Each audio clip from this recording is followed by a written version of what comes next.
How did the knowledge of ancient texts help the reformers promote new laws? जो लोग laws को change करना चाहते थे, उन्हें इम्प्रूव करना चाहते थे, उन्हें रिफॉर्मर्स कहा जाता है। वो लोग ने एंशियंट टेक्स्ट के नॉलेज को कैसे अपने लिए यूज़ किया। एंशियंट टेक्स्ट में जो चीज़ें लिखी गई थी, नए लॉज बनाने के लिए उन्होंने एंशियंट टेक्स्ट को कैसे यूज़ किया। Answer. The reformers tried to improve the status of women in the society using the knowledge of ancient texts. The efforts of reformers are as follows. Raja Ram Mohan Roy pointed out that the practice of widow burning had no sanction in ancient texts. Ishwachandra Vidyasagar used the ancient texts to suggest that widows could remarry. Swami Dayanand showed that many social evils of today had no religious sanction in the Veds. इसका मतलब है कि जितने भी reformers थे, जितने भी लोग थे जो लॉज बनाना चाहते थे, उन्होंने वुमेन का स्टेटस, औरतों का स्टेटस जो है, क्योंकि उस समय उनके पास ज़्यादा राइट्स नहीं होते थे, उन्हें बहुत लो माना जाता था, उन्हें लो कास्ट के इक्वल माना जाता था।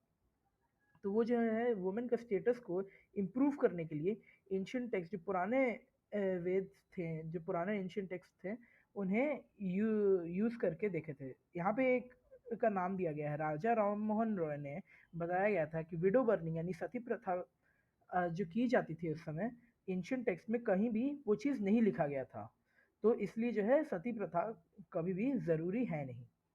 ईश्वरचंद्र विद्यासागर ने एंशियंट टेक्स्ट को यूज़ करके बताया कि जो विडोज़ हैं, जो औरतें हैं जिनके हस्बैंड के डेथ हो चुके हैं, वो लोग फिर से शादी कर सकते हैं, वो लोग रीमैरी कर सकते हैं। स्वामी दयानंद ने बताया कि बहुत से सोशल इवल्स जो अभी के टाइम में, जैसे करप्शन, वो सब जो है वेदा में ये सब कुछ नहीं लिखा गया था, वहाँ पे वेदा में रेफरेंस नहीं था।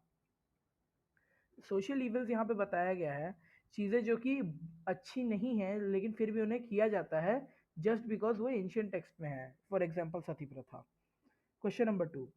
What were the different reasons people had for not sending girls to school? लोगों के पास क्या क्या रीजंस थे, क्या क्या वजह थी कि वो अपनी बेटियों को स्कूल नहीं भेजना चाहते थे। The first schools for girls were opened in the mid 19th century.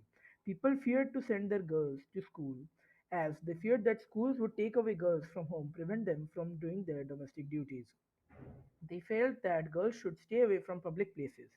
Girls had to travel through public place in order to reach school, and this would have a corrupting influence in them. यहाँ पे पूछा गया है कि girls को school क्यों नहीं भेजा गया था। आंसर में बताया गया है कि मिड 19th सेंचुरी के बीच में ही गर्ल्स स्कूल, लड़कियों के लिए स्कूल्स खोले गए थे। इसके पहले जो है स्कूल सिर्फ लड़कों के लिए ही एक्सक्लूसिव थे। लोगों को उस डर था कि स्कूल्स जो है लड़कियों को घर से बाहर ले जाएंगे, तो घर के जो काम हैं लड़कियां जो है नहीं कर पाएंगी, उसकी वजह से घर के काम नहीं कर पाएंगी।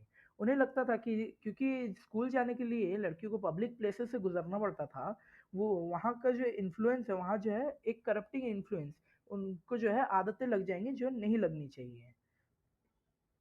They felt that girls should stay away from public places. हाँ, तो वो जो चाहते थे कि गर्ल्स जो है पब्लिक प्लेसेस से दूर रहें, नहीं तो वहाँ की जो आदतें हैं जैसे करप्शन हो गया या फिर गाली गलौज, ये सब जो है उन्हें आदत लग जाती।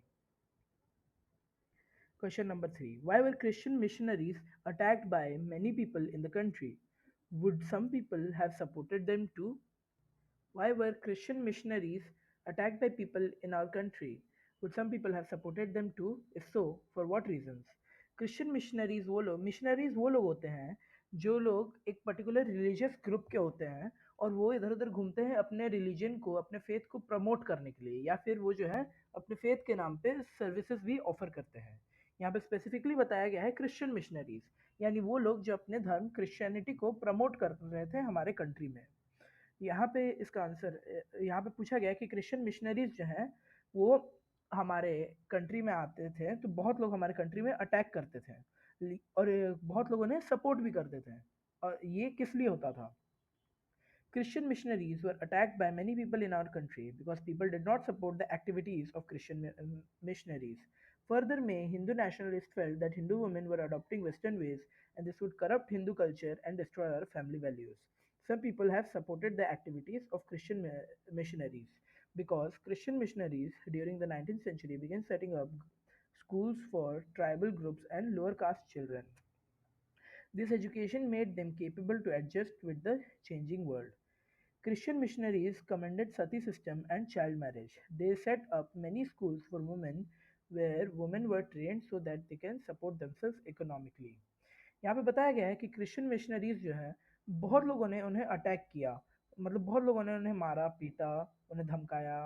ये इसीलिए क्योंकि बहुत लोग जो हैं उनके एक्टिविटीज़ उनके काम को सपोर्ट नहीं करते थे। और बहुत सारे हिंदुओं को लगा कि हिंदू वुमेन जो हैं, हिंदू औरतें जो हैं वो विदेशी तरीके अपना रही हैं, और इसकी वजह से हिंदू कल्चर जो है, उनका कल्चर जो है ख़त्म हो जाएगा और उनके फैमिली वैल्यूज़ भी ख़त्म हो जाएंगे। तो इसलिए जो है बहुत लोगों ने उन्हें मारा। लेकिन बहुत लोगों ने उन्हें क्रिश्चियन मिशनरीज को सपोर्ट भी किया, क्योंकि 19th सेंचुरी के बीच में क्रिश्चियन मिशनरीज ने ट्राइबल ग्रुप्स, आदिवासी और लो कास्ट बच्चों के लिए स्कूल्स बनाए, जो कि पहले एग्जिस्ट नहीं करते थे, जो सिर्फ हायर कास्ट बच्चों को ही एजुकेशन मिल पाती थी। और ये एजुकेशन जो है लोअर कास्ट चिल्ड्रन को जो चेंजिंग वर्ल्ड है, क्योंकि दुनिया उस समय बदल रही थी, उसके साथ एडजस्ट करने में बहुत हेल्प करता है। क्रिश्चियन मिशनरीज जो हैं उन्होंने सती सिस्टम और चाइल्ड मैरिज को बंद करवाया, और जो है वुमेन के लिए स्कूल्स बनाए ताकि उन्हें एजुकेशन मिल सके और उस एजुकेशन से वो खुद को इकोनॉमिकली और सपोर्ट कर सकें। In British period, what were new opportunities open up for people who came from castes that were regarded as low? यहाँ पे जो है ब्रिटिश पीरियड में जो लो कास्ट के लोग हैं उनके लिए क्या क्या नई opportunities I. The following account reveals this. The poor began leaving their villages to look for jobs that were opening up in the cities. There was work in the factories and jobs in municipalities. Drains had to be dug, roads laid, buildings constructed, and cities cleaned. Coolies, diggers, carriers, bricklayers, sewage cleaners, palkin bearers, rickshaw pullers. Some of them also went to work on plantations in Assam, Mauritius, Trinidad, and Indonesia. Poor and the people from low caste saw this as an opportunity to get away from oppressive hold of the upper caste landowners. The father of B.R. Ambedkar, the leader of the Dalit movement, taught at an army school. तो यहाँ पे बताया गया है कि जो गरीब थे वो अपने गांव को छोड़ने लगे और वो जॉब्स ढूंढने लगे शहरों में। ये जो है म्यूनसिपैलिटीज़ और जो भी फैक्ट्रीज उन लोग लगा रहे थे, उन वहाँ पे जॉब की बहुत ज़्यादा डिमांड्स आने लगी, तो वहाँ पे उनको बहुत हेल्प हुआ जॉब ढूंढने में। वो वो वर्क जो भी उन्हें जॉब मिलती थी वो मोस्टली नाले खोदने में, रोड लगाने में, बिल्डिंग बनाने में, सिटीज़ को साफ करने में, खुदाई करने में, ईंटें जोड़ने में, सीवेज यानी गटर को क्लीन करने में, पालकी उठाने के लिए या फिर रिक्शा खींचने के लिए जॉब्स की बहुत ज़रूरत थी। तो इन्हें जो है जॉब्स की बहुत डिमांड थी, तो इन्हें जॉब ढूंढने में आसानी हुई। और जितने भी लो कास्ट लोग थे और गरीब थे, उन्हें ये एक बहुत बड़ी अपॉर्चुनिटी लगी, ताकि वो जो अपर कास्ट लैंड ओनर्स जो हैं, जो ज़मींदार हैं वो भी हाई कास्ट वाले, उनके जो प्रेशर से वो निकल सकते थे। डॉक्टर अंबेडकर के फादर, जो कि दलित मूवमेंट के लीडर्स हैं, वो एक आर्मी स्कूल में पढ़ाने लगे हैं, यानी एक सैनिक स्कूल में पढ़ाने लगे हैं। How did Jyotirao the reformer justify his criticism of caste inequality in society? Jyotirao जो रिफॉर्मर थे, जो एक सोसाइटी जिसे सत्यशोधक समाज कहा जाता था, उसके फाउंडर थे। वो अपने क्रिटिसिज्म यानी अपनी कास्ट इनइक्वालिटी के जो विचार रखते थे, वो सोसाइटी में कैसे उन्होंने बताया। The founder of Satyashodhak Samaj, Jyotirao Phule, was a low caste leader. He opposed the idea that Brahmins were superior just because they were Aryans. He argued that Aryans were foreigners who came from outside the subcontinent and subjugated the true children of our country. These native people had lived from before the coming of Aryans. He claimed that the upper caste had no right to their land and power. In reality, the land belonged to the natives of the country. He proposed that Shudras, the laboring caste, and Atishudras, the untouchables, should unite to challenge caste discriminations.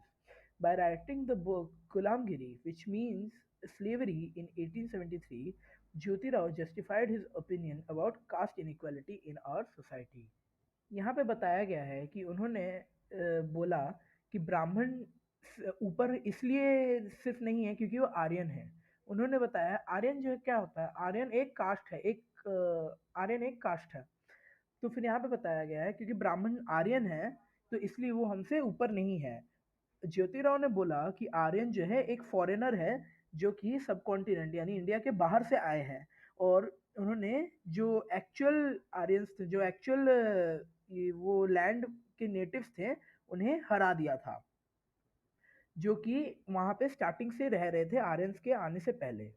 Jyotirao ने ये भी बताया कि जो upper caste है उनको lower caste की जो लैंड है और उनके पावर है उस पर कोई हक नहीं है, क्योंकि सच्चाई में जो नेटिव्स हैं, जो कंट्री के एक्चुअल लोग जो थे, जो स्टार्टिंग से वहाँ पे थे, वो लैंड उनको बिलोंग करता है। यानी कि जो लोअर कास्ट जो पहले से रहते थे, आर्यंस क्योंकि फॉरेनर्स थे, तो उनको जो ज्योतिराव ये कहना चाहता है कि लैंड पे आर्यंस यानी ब्राह्मण्स को कोई हक नहीं है क्योंकि वो फॉरेन उनके जो एंसेस्टर्स हैं वो फॉरेनर थे। ही प्रपोज दैट शूद्रस यानी लेबरिंग कास्ट, यानी जो शूद्र कास्ट थे, जो लेबरिंग कास्ट हैं, और अति शूद्र जिन्हें अनटचेबल अछूत बोला जाता था, वो जो है एक साथ जुड़ जाएं। वो चाहते थे कि ये ज्योतिराव चाहते थे कि वो एक साथ जुड़ जाए ताकि जो कास्ट डिस्क्रिमिनेशन थे उससे वो फाइट कर सके। By writing a book called गुलामगिरी, यहाँ पे जो है ज्योतिराव ने एक किताब लिखा था जिसका नाम था गुलामगिरी यानी स्लेवरी। 1873 में ज्योतिराव ने अपने ओपिनियन बताया कि कास्ट इनइक्वालिटी जो है सोसाइटी में कैसे चलती है और इसे कैसे खत्म किया जा सकता है। Why were Jyotirao Phule and Ramswamy Naikar critical of the national movement? Did their criticism help their national struggle in any way? Jyotirao Phule और रामस्वामी नाइकर जो हैं नेशनल मूवमेंट में बहुत सारे ओपिनियंस रखते थे जो कि नेशनल मूवमेंट के खिलाफ चाहते थे। क्या नेशनल स्ट्रगल में यानी फ्रीडम के लिए उन्होंने कोई भी फ्रीडम यानी इंडिपेंडेंस और वुमेन और लोअर कास्ट के जो है वैल्यूज़ बढ़ाने के लिए वो क्या इनके क्रिटिसिज्म कभी भी हेल्प में आया, इनके वैल्यूज़ कभी भी हेल्प किए? Jyotirao Phule was critical of the anti-colonial nationalism that was preached by upper caste leaders. He urged that the unity between high and low caste in our society could only make progress. Ramswamy Naikar also criticized the national movement when, as a member of the Congress, he attended a feast organized by the nationalists. He found the seating arrangement here followed caste discrimination. The lower castes were made to sit at a distance from the upper castes. Their ideals were respected and helped to strengthen the national struggle. The forceful speakers writing the movements of the lower caste leaders did lead to rethinking and some self criticism among the upper caste national leaders.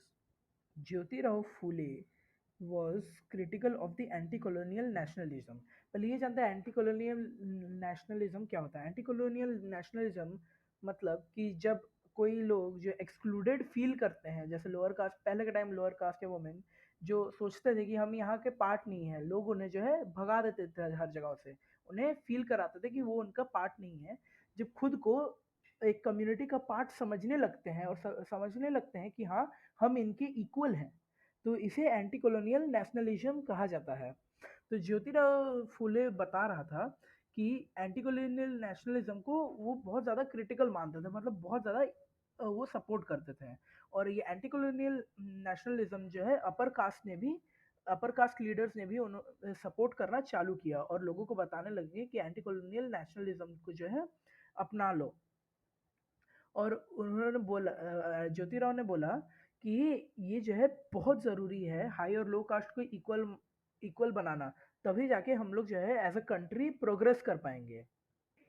Ramaswamy Naicker ने भी national movement को criticise किया क्योंकि वो जब कांग्रेस के member थे तो उन्होंने देखा कि वहाँ पे सीटिंग अरेंजमेंट में कास्ट डिस्टिंक्शंस किए जाते थे, यानी जो अपर कास्ट है उन्हें एक जगह बिठाया जाता था और लोअर कास्ट को थोड़ी दूरी पे वहाँ पे बिठाया जाता था।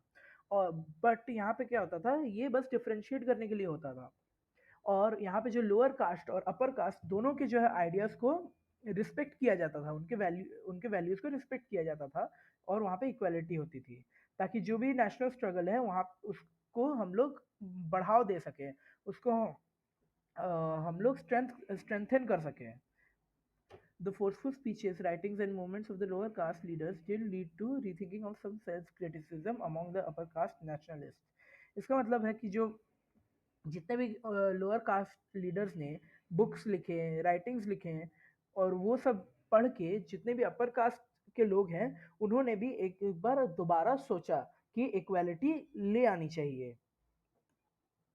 Right about the contribution of Raja Ram Mohan Roy to end the practice of sati. यहाँ पे बताया गया है, मतलब पूछा गया है कि राजा राम मोहन रॉय ने क्या क्या कंट्रीब्यूट किया, या फिर क्या क्या उन्होंने किया ताकि वो सती प्रथा को बंद करवा सकें। Raja Ram Mohan Roy was deeply moved by the condition of widows in our society. He began a campaign against the practice of sati. He tried to prove that the practice of widow burning had no sanction in ancient text. Many Britishers supported Ram Mohan. In 1829, the practice of sati was banned by the governor of Bengal, William Bentinck. Ram Mohan Roy जो है वो उन्हें widows यानी जो unmarried women है, या फिर मतलब जो वो मैरिड वुमेन है जिनके हस्बैंड की डेथ हो चुकी है, उनके कंडीशन देख के उन्हें बहुत बुरा लगा, हमारे सोसाइटी में उनकी कंडीशन देख के बहुत बुरा लगा। तो वो जो एक कैंपेन स्टार्ट किए, कम्युनिटी स्टार्ट किए, जो कि सती प्रथा के विरोध करती थी। उन्होंने ये प्रूव किया कि जो सती प्रथा थी और इन औरतों को जलाने की प्रथा थी, वो जो है एंशियंट टेक्स्ट में कहीं भी, या फिर रिलीजियस टेक्स्ट में कहीं भी इसका रेफरेंस नहीं किया गया था। और बहुत सारे ब्रिटिशर्स ने भी राम मोहन को सपोर्ट किया। 1829 में सती प्रथा को जो है बैन कर दिया गया बंगाल गवर्नर को, जिसका नाम था William Bentinck. Write a short note on Ramakrishna mission. Ramakrishna mission के बारे में बताने के लिए बोला गया है।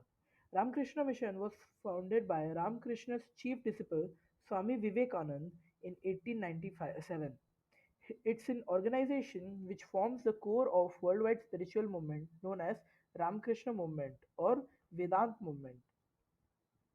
The mission conducts extensive work in healthcare, disaster relief, rural management, tribal welfare, elementary and higher education, and culture. The mission bases its works on the principle of Karma Yoga. The headquarter of it is situated in Belur Math in West Bengal. यहाँ बताया गया है कि Ramakrishna mission एक organisation है जिसे रामकृष्ण के disciple यानी उसके उनके स्टूडेंट जिनका नाम था स्वामी विवेकानंद ने 1897 में बनाया था। ये ऑर्गेनाइजेशन जो है वर्ल्ड वाइड एक स्पिरिचुअल मूवमेंट, यानी कि एक रामकृष्ण मूवमेंट जिसका नाम दिया गया है, या उसे वेदांत मूवमेंट भी कहा जाता है। इस इसमें जो लोग जितने भी मेंबर्स हैं इस ऑर्गेनाइजेशन के, वो हेल्थ केयर, डिज़ास्टर, जितने भी डिज़ास्टर होते हैं उससे मतलब निकलने में, रूरल मैनेजमेंट यानी जो गांव थे वहाँ पे फैसिलिटीज़ पहुँचाने में, ट्राइब्स जितने भी आदिवासीज थे उन्हें फैसिलिटीज़ देने में, और एलिमेंट्री एजुकेशन यानी जैसे क्लास 1 से लेके होता है, और जितने भी एजुकेशन पहुंचाने में और दूसरे दूसरे कल्चर्स को इंट्रोड्यूस करने में वो वर्ल्ड वाइड हेल्प करते थे लोगों को। ये मिशन जो है कर्मा योगा से प्रिंसिपल्स पे बेस्ड है। इसका जो हेडक्वार्टर है वो बेलूर मठ जो कि वेस्ट बंगाल में है वहाँ पे है। In the British period, what new opportunities opened up for people who came from the caste that were regarded as low? Again कि यहाँ पे जो लो कास्ट के लोग हैं ब्रिटिश पीरियड में, वहाँ उनको क्या क्या अपॉर्चुनिटीज मिल गई। Many of the poor living in the Indian villages and small towns at the same time began leaving their villages and towns to look for jobs that were opening up in the cities. As the cities were growing, there was a great demand for labor for digging drains, laying roads, construction or buildings, working in factories, municipalities, etc. This demanded for labor was made by population migrating from the villages and towns. There was also demand for labor in various plantations, both within and for abroad. The army too offered opportunities for employment. Many of these migrating people belonging to the low caste For then, the cities of plantation represented the opportunity to get away from oppressive hold that upper caste landowners exercised over their lives and daily humiliation they suffered. यहाँ पे बताया गया है कि बहुत जो गरीब थे वो गांव में और छोटे शहरों में रहते थे और उस समय वो जो है अपने गांव को छोड़ने लगे क्योंकि जितने भी सिटीज़ थे वो डेवलप हो रहे थे तो बहुत सारे लेबर का डिमांड था और वो लेबर जो है उसमें तुम्हें नाले खोदने, रोड बनाने, बिल्डिंग्स बनाने और फैक्ट्रीज में काम करने के लिए म्यूनसिपैलिटी के द्वारा ये सब जॉब्स ऑफर किए जा रहे थे। क्योंकि पॉपुलेशन बहुत सारा माइग्रेट कर रहा था मतलब इधर उधर हो रहा था तो इसकी वजह से माइग्रेट मतलब माइग्रेशन मतलब जो है कंट्री के जो लोग हैं वो कंट्री से बाहर निकलना और दूसरी कंट्री से अंदर आना उन्हें माइग्रेशन कहा जाता है। तो पॉपुलेशन इसकी वजह से बहुत ज़्यादा चेंज हो रहा था तो इसलिए जो है ये लेबर का डिमांड भी बहुत ज़्यादा इंक्रीज हो गया था। यहाँ पे प्लांटेशंस यानी खेती बाड़ी के लिए भी बहुत सारा लेबर का डिमांड था। यहाँ कंट्री के अंदर भी और दूसरे कंट्रीज में भी डिमांड था तो लोग जो है कंट्री भी छोड़ के जा रहे थे ताकि उन्हें जॉब मिल सके। आर्मी में भी बहुत सारे अपॉर्चुनिटीज मिल गए एम्प्लॉयमेंट के लिए इन लोगों को और बहुत सारे माइग्रेटिंग लोग जो है जो दूसरे कंट्री से आते थे वो लो कास्ट के थे और the cities and the plantation represent और जितने भी सिटीज थे और जितने भी खेती बाड़ी के लिए जो लैंड था वो सब बहुत सारे जॉब्स ऑफर करना चालू कर दिए हैं और इसकी वजह से जो भी लो कास्ट के लोग थे और गरीब लोग थे जो अपर कास्ट के लैंड ओनर उन पे जो प्रेशर बनाते थे और उनको जिस तरह से ट्रीट करते थे अब वैसा नहीं कर पाए क्योंकि अब तो वो अपर कास्ट लैंड ओनर्स के ये अंडर काम नहीं कर रहे थे ना अब तो वो म्यूनसिपैलिटी गवर्नमेंट और ब्रिटिशर्स के लिए काम करना चालू करते थे गरीब लोग और लो कास्ट पीपल। तो ये वाला चैप्टर जो है वुमेन कास्ट रिफॉर्म यहाँ पे ख़त्म होता है।